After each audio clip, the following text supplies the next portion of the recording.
તારનાર પ્રભુ ઈસુ ખ્રિસ્તના નામમાં પ્રેમી સલામ પાઠવું છું।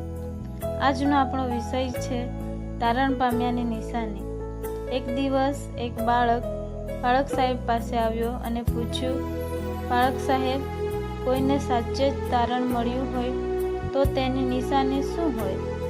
પાળક સાહેબે હસીને કહ્યું, જેમ વરસાદ પછી ધરતી ભીની અને લીલીછમ અને સુંદર દેખાય છે, એ જ રીતે તારણ પછી જીવનમાં પણ ફેરફાર દેખાય છે। જીવન પવિત્ર બની જાય છે, માફીનો આત્મા આપણામાં આવે છે, ત્યારે આપણે એકબીજાનું ભલું વિચારીએ છીએ। તારણ પામ્યાની સાચી નિશાની શું છે?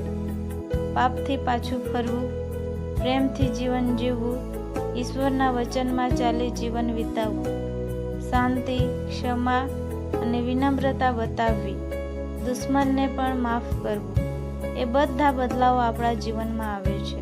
પવિત્ર શાસ્ત્રમાં 2 કોરિન્થીયોનો પત્ર 5મા અધ્યાયને 17મી કલમમાં લખવામાં આવ્યું છે કે, માટે જો કોઈ માણસ ખ્રિસ્તમાં છે તો તે નવી ઉત્પત્તિ છે, જે જૂનું હતું તે સર્વ જતું રહ્યું છે, જુઓ તે નવું થયું છે।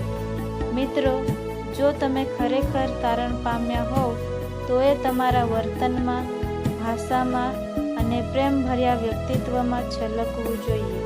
આપણા જીવનમાં ઉપર આપેલી તમામ બાબતો હોવી જોઈએ। આમેન।